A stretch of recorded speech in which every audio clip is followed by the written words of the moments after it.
Hey everyone, Shante Kumar here. Thank you so much for joining me for this Sunday's inspiration. I know I've been kind of MIA, and what I've decided to do is provide these trainings every other Sunday instead of every Sunday, and that is simply because I am really doing a lot right now with creating some amazing workshops and programs and dealing with my clients. And so I just am going to have to kind of scale back a bit with regard to these video trainings. However, I did want to definitely touch base with you this week because I wanted to share something with you that I'm really super excited about and that I feel is kind of new in the realm of not self-help, but of self-love and self-understanding. And that is my creation of PEP, which is personal enhancement practices. Now, the things I'm going to talk about regard to PEP are not necessarily new, but they are new in the way that it is being discussed and being brought to you, and how I conceptualize what exactly PEP or personal enhancement practices are, and how and why they are important, why we need to utilize each and every one of these tools in order to truly come into our own and understanding of who we are at our core, right? So these practices, in fact, are things that I have done over the years, and what I have recognized as the 5 key components to getting closer to source and to getting closer to that innate spiritual wisdom and guidance that is within us, our own divinity, if you will. So let me get to that. So basically, regarding to PEP and the 5 practices, they are the integration of shadow. Many of you have heard of shadow work, and people are saying they do the shadow work, and what that means basically is understanding those parts of us that we don't really like. Those characteristics that we try to kind of push off and act like we don't have. You know, it's when we engage and we interact in the world, and when we're not necessarily coming from our best self. Understanding what that is, why that is, and how to integrate that into the self, so it's not something that we're pushing off and denying ourselves from having, and also refuting and stopping ourselves from allowing ourselves to understand. The other is the acceptance of the ego. The ego is not bad, okay? So many times we think, oh, that's egoic, and, oh, she's coming from ego. Well, that's not always a bad thing. The ego is another part of us. And when we start to accept and understand the role of the ego, that's a way to get the ego kind of on our side and working for us instead of seemingly against us. Then we have the unification of masculine and feminine. This is key. This is getting out of the idea of polarity, this or that, and understanding it's more of duality, this and that. It's how we can understand that, yes, someone may be a great person, and still they can do harmful, hurtful things to other people. And conversely, someone may be a person that you think is an absolute horrible person, and yet they can show up and do kind and loving and compassionate things. So, it's understanding that we're not this or that, we're and. And in regards to the masculine and feminine, that is key to understanding ourselves, our sensuality, our sexuality, and an acceptance of all of that and what it entails. Then we have a clearing of our energy blocks or our patterns.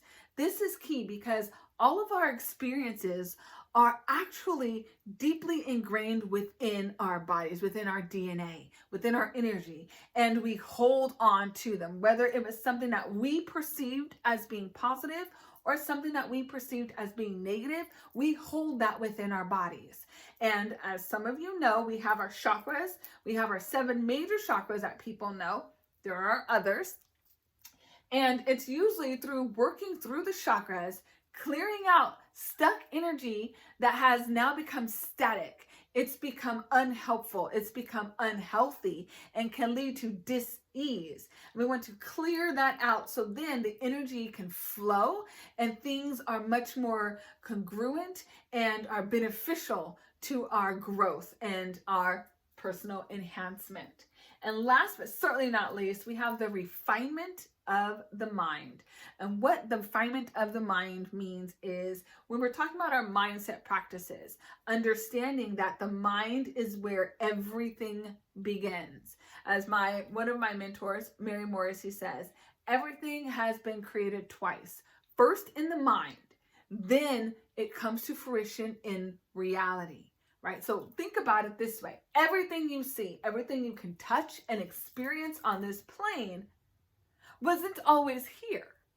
First, it existed in someone's imagination. Someone dreamed that up. And then they put forth the correct action to make it into something that now everyone can see and touch and experience. It's now a part of everyone's reality. So refinement of the mind is working with your mind so that you can start to focus it and shift your attention toward those things that you actually want to be focused on, so that now you are in alignment with what is true for you and is a true guidance from your soul as to what needs to happen in order to experience a life that you love and enjoy, even when you're going through challenges and hard times. So I'm excited about this because for the next couple weeks, I'm going to be discussing each of these things and sharing with you how they're showing up and why it's important for us to do the work on those 5 principles.